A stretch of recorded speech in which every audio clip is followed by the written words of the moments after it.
memuji menyembah Engkau lebih lagi Tuhan. Karena kami percaya setiap pujian kami menyukakan hati-Mu.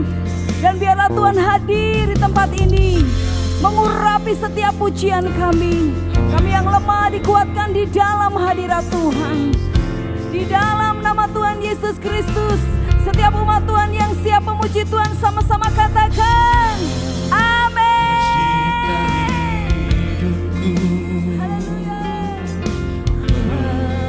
Memelihara jiwaku, layak terima segala pujian, ku naikkan syukurku. Yes. Kau pemilik hidupku, dalam kasih setiamu Yesusku, kau layak terima segala pujian, ku naikkan sembahku.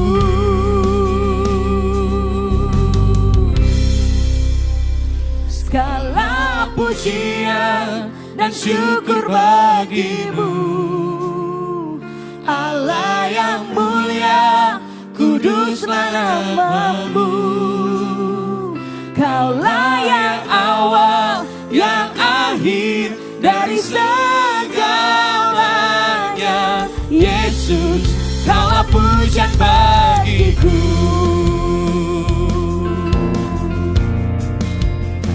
Terima kasih Tuhan Yesus. Sama-sama nyanyikan.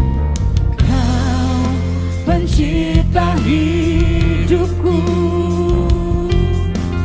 pemelihara jiwaku, kau layak terima segala pujian, ku naikkan syukurku. Kau pemilik hidupku, Pemilik hidupku, amin. dalam kasih setiamu Yesusku, kau layak terima segala pujian, ku naikkan sembahku.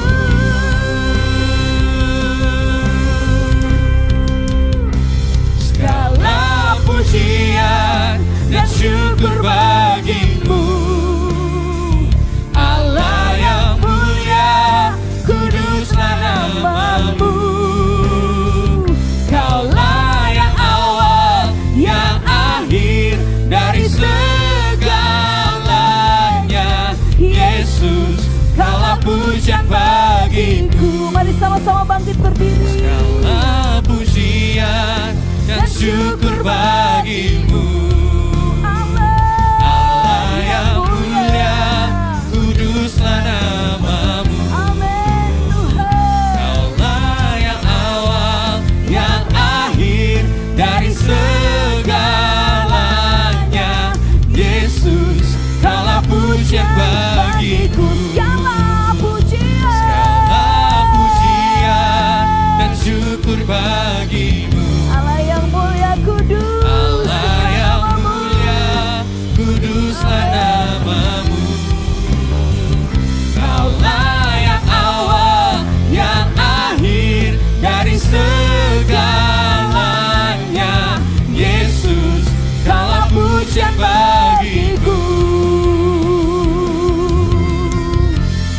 kami sembah Engkau sore hari ini Tuhan. Karena kami percaya Kau satu-satunya pribadi yang layak kami sembah. Biarlah setiap umat-Mu menaikkan pujian yang terbaik di hadapan-Mu Tuhan. Haleluya. Terima kasih Tuhan. Mari sama-sama segenap hati nyanyikan. Segala pujian dan syukur bagimu, Allah yang mulia, kuduslah nama-Mu.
bersukacita sore hari ini, amin.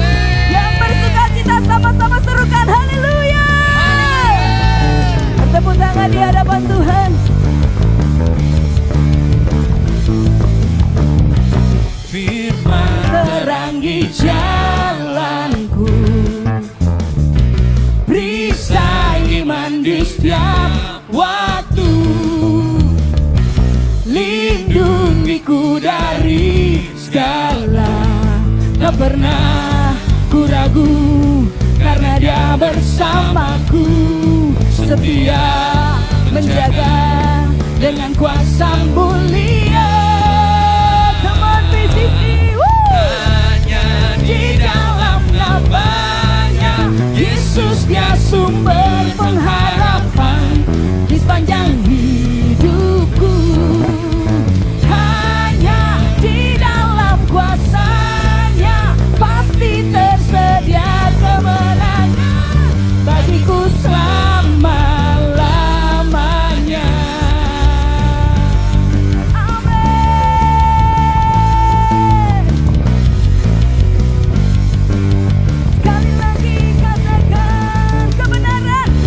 Kebenaran yang bebaskan, amin. Selalu berikanku kekuatan. Hadapi apa? Hadapi segala tantangan. Katakan, tak pernah ku ragu karena Dia bersamaku, setia menjaga dengan kuasa mulia. Di sisi kanan, hanya di dalam namanya Yesus, Dia sumber pengharapan di sepanjang hidupku.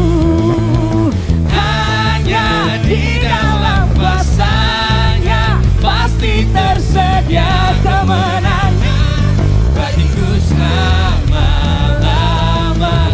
Hanya di dalam namanya Yesus, Dia sumber pengharapan di sepanjang hidupku. Hanya di dalam kuasa-Nya pasti tersedia kemenangan bagiku selama-lamanya. Tepuk tangan di atas kepala, come on.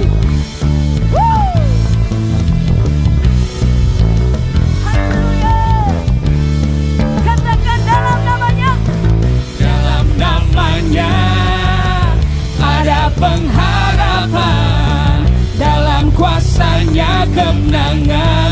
Angkat tangan kita, katakan dalam namanya. Dalam namanya ada pengharapan, dalam kuasa-Nya kemenangan.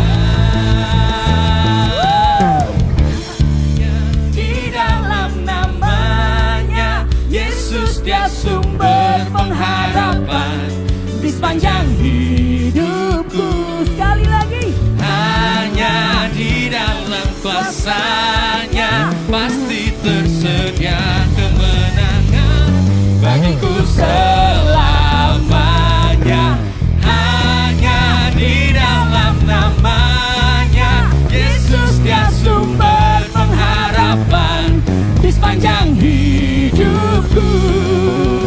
Hanya di dalam kuasa-Nya pasti tersedia kemenangan bagiku selama-lamanya. Dalam namanya ada pengharapan, dalam kuasa-Nya kemenangan. Dalam namanya, dalam namanya, amin. Ada pengharapan, dalam kuasa-Nya kemenangan. Sorakan, haleluya. Terima kasih Tuhan. Satu pribadi yang kami kenal sangat mengasihi kami, hanya Engkau Tuhan Yesus. Kau berikan segala-galanya yang Engkau miliki. Bahkan karena karya salib-Mu, kami ada sampai hari ini. Kami bersyukur Tuhan untuk segala sesuatu yang Tuhan kerjakan dalam hidup kami. Terima kasih Bapa. Terima kasih Tuhan. Ada tempat yang mulia, anugerah-Mu tercurah, Kau berikan hidup-Mu sebagai ganti dosaku. Ya Tuhan,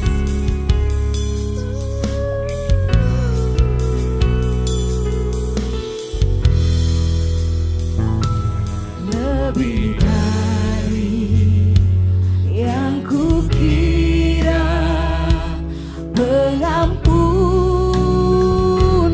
yang kuterima, kasih Yesus yang abadi mengalir di Kalvari.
Selamat malam Bapak-Bapak, Ibu-Ibu dan Saudara-saudara sekalian.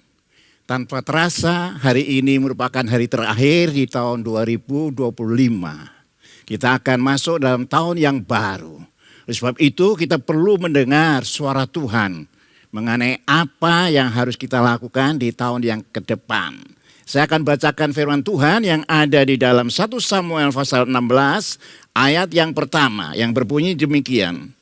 Berfirmanlah Tuhan kepada Samuel, berapa lama lagi engkau berduka cita karena Saul?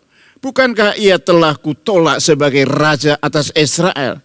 Isilah tabung tandukmu dengan minyak dan pergilah. Aku mengutus engkau kepada Isai, orang Bethlehem itu.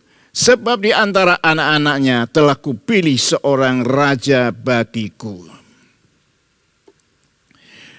Nabi Samuel adalah nabi yang besar. Tapi tidak berarti kalau dia nabi besar, bukan berarti dia tidak punya masalah dalam hidupnya. Ketika Tuhan menolak Saul sebagai raja, karena Saul tidak taat pada Tuhan. Ada duka cita yang mendalam dalam hati Samuel.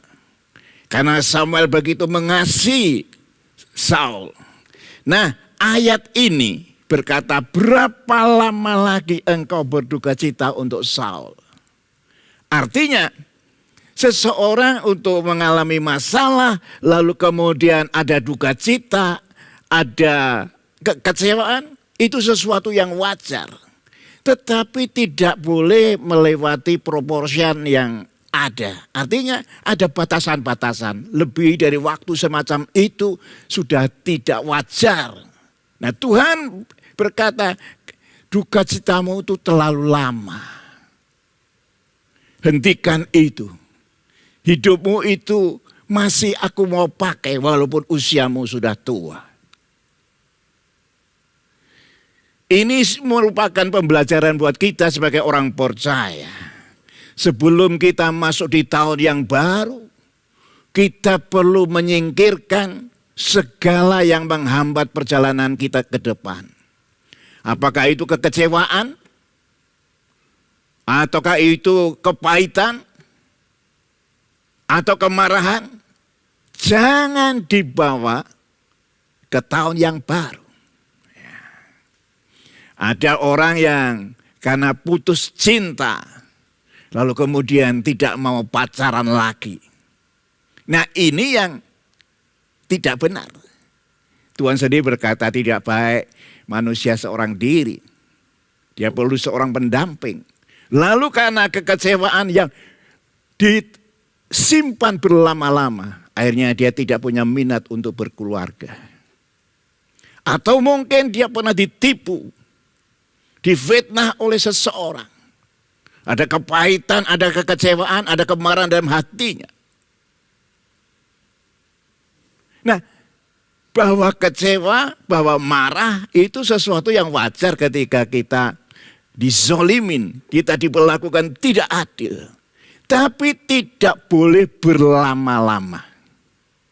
Apalagi hari ini kita merupakan hari terakhir dari tahun yang lama. Dan kita akan meninggalkan tahun ini untuk masuk dalam tahun yang baru. Biar kita masuk di tahun yang baru tanpa beban yang menghambat perjalanan kita ke depan.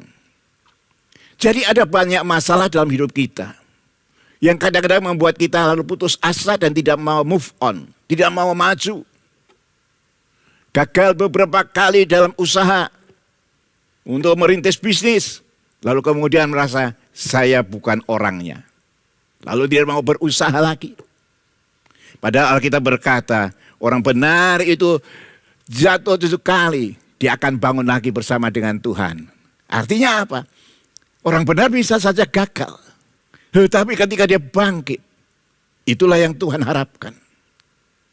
Jadi saya mau menyampaikan kepada saudara, segala yang tidak baik, jangan kita simpan dan kita bawa masuk di tahun yang baru. Kita masuk dalam tahun yang baru, tanpa beban apapun di masa silam. Segala dosa kita sudah bereskan. Lalu kemarahan, kepahitan kita tinggalkan. Keputusasaan, kekecewaan kita tinggalkan. Lalu dengan hati, pikiran yang baru, kita masuk di tahun yang baru. Kita perlu belajar dari seorang raja yang bernama Daud. Ketika anak hubungan Daud dengan Bathsheba itu sakit keras. Menjelang mau kematian dari anak itu. Alkitab mengatakan Daud puasa, lalu kemudian pakai pakaian perkabungan, lalu tidak makan makanan yang biasa dimakan, hingga para pegawai-pegawainya merasa khawatir. Ini bagaimana dengan raja kami? Kok seperti ini? Dan ternyata setelah anak itu meninggal, dugaan yang ada pada para pegawai itu tidak benar. Ternyata Daud bisa move on. Ketika tahu anaknya meninggal, dia lalu mandi, makan, lalu kembali memimpin rapat. Orang-orang heran, kenapa dulu seperti ini sekarang anaknya mati malah dia bisa seperti tidak ada masalah. Daud berkata, kita tidak bisa mengembalikan sejarah. Yang mati tetap mati dan tidak akan hidup. Aku yang nanti nyusul anak ini ke kerajaan sorga. Jadi cara berpikir Daud itu tidak mau dibebani oleh masalah-masalah masa lalu. Walaupun dia begitu cinta terhadap anaknya. Tetapi dia tidak mau hidupnya itu lalu seumur hidup untuk yang waktu yang lama. Itu membebani hidupnya hingga kemudian dia tidak bisa leluasa bekerja. Mengabdi kepada Tuhan, mengabdi kepada negara dan rakyat. Nah, kalau kita melihat di dalam 1 Samuel tadi, Alkitab tidak hanya berkata, sudah jangan berlama-lama kamu susah. Ayat itu diteruskan dengan kalimat ini, isi tabungmu dengan minyak, pergi aku mengutus engkau kepada Isai orang Bethlehem, sebab di antara anak-anaknya telah kupilih seorang raja bagiku. Jadi ayat 1 itu memuat dua hal. Samuel jangan berlama-lama dalam duka cita. Masa lalu jangan menghambat masa depannya. Lalu yang kedua, ada tugas baru yang Tuhan sediakan untuk Samuel. Yaitu mengurapi Daud sebagai raja untuk menggantikan Saul. Jadi dua hal ini harus bersama-sama. Tinggalkan hal-hal negatif di masa lalu. Lalu melangkah untuk hal-hal yang positif di depan. Kita harus merancang apa yang harus kita lakukan di tahun yang baru. Perbuatan-perbuatan apa yang menyenangkan Tuhan yang bisa kita lakukan. Entah itu menolong sesama manusia, entah itu melayani pekerjaan Tuhan dengan lebih baik. Saya tidak tahu apa yang Tuhan percayakan dalam hidup saudara. Tetapi yang penting adalah tinggalkan masa lalu yang kelam, lalu masuk ke tahun baru dengan semangat baru. Dengan pikiran, aku bekerja semaksimal mungkin untuk menyenangkan Tuhan. Ya. Jadi hidup ini harus diisi dengan dua hal. Tinggalkan yang negatif, melangkah maju. Dengan pikiran yang positif, Tuhan akan menyertai kita. Hambatan untuk kita melakukan hal-hal yang positif bisa saja ada. Tetapi itu tidak boleh menghalang-halangi kita untuk merencanakan, untuk melangkah, untuk melakukan hal yang memuliakan Tuhan. Memperhatikan sesama manusia, mengagungkan Tuhan dalam hidup kita. Saya ingat kisah dari seorang yang bernama Nelson yang dari Afrika Selatan. Dia adalah pemimpin partai. Pada waktu itu Afrika itu dijajah oleh kaum kulit putih yang hanya 20%. 80% kaum pribumi orang Afrika. Mereka diperlakukan secara tidak adil. Ya. Tidak bisa masuk restoran yang sama, masuk sekolah yang sama. Kulit putih dan kulit hitam itu dibedakan. Nah, Nelson ini membuat partai untuk melakukan pembaruan.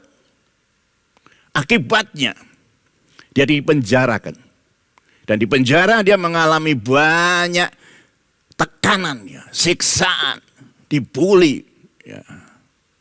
Kadang-kadang dengan pakaian yang minim, di tengah turunnya salju, di tengah malam, dia disuruh duduk dan berdiri di lapangan, merasakan dinginnya malam, di musim turunnya salju. Dan ada banyak lagi aniaya yang dialami. Tapi segala penganiayaan, segala penderitaan yang dialami tidak membantahkan semangat untuk melakukan yang benar. Memberi kebebasan kepada negerinya. Hingga akhirnya setelah 25 tahun dia dipenjarakan, dia dibebaskan. Lalu dia memimpin partainya untuk mendapatkan kemerdekaan. Yang luar biasa. Tidak ada dendam. Tidak ada kemarahan kepada orang kulit putih yang sudah memperlakukan selama sekian tahun terhadap bangsanya. Dia berkata, jangan kita musuhi orang kulit putih. Biar kita hidup berdampingan secara damai. Kita maafkan segala kesalahan mereka. Mari kita duduk bersama-sama, lalu kita berjuang bersama-sama demi Afrika Selatan. Wah, ini luar biasa. Ini luar biasa. Ada sikap di tengah halangan. Dia tetap punya impian. Aku pengen bangsaku merdeka. Tapi aku ingin juga tidak ada pertumpahan darah antara kulit putih dan kulit hitam. Aku ingin ada perdamaian di antara mereka. Dan cita-citanya itu terkabul. Ya. Akhirnya Nelson Mandela mendapat hadiah Nobel untuk perdamaian. Artinya apa? Artinya walaupun ada tekanan, ada kesulitan, itu tidak membuat dia patah semangat. Itu sebabnya pesan saya pada malam hari ini. Apapun tantangan kita di tahun 2025, jangan membuat kita menjadi stagnan. Kita menjadi tidak berani melangkah maju. Mari kita maju dengan impian. Aku menjadi orang berfaedah. Aku menjadi orang yang berguna. Apakah itu kecil peranannya ataukah besar. Tapi aku mau menjadi orang yang berfaedah. Menjadi garam yang bisa mengasinkan makanan. Menjadi terang di tengah kegelapan. Memberi manfaat kepada manusia. Itu sebabnya pesan saya pada malam hari ini adalah, mari kita tinggalkan segala beban yang menghambat perjalanan kita ke depan. Lalu yang kedua, mari bersama dengan Tuhan, kita masuki tahun 2026 dengan keyakinan bersama dengan Tuhan, kita akan atasi segala rintangan, tantangan yang ada di hadapan kita. Tantangan dan rintangan mustahil itu hilang dari hidup kita. Tapi bersama dengan Tuhan, kita boleh meyakini ada kemenangan, kita akan melewatinya dengan baik. Firman Tuhan tidak saya panjangkan. Kiranya ini menjadi berkat bagi saudara-saudara semua. Amin. Saya mau tutup dengan sebuah kalimat. Terima kasih Tuhan buat tahun 2025 yang disertai oleh Engkau. Doa kami tahun 2026. Tuhan menyertai seperti Tuhan menyertai di tahun yang lalu. Tuhan memberkati.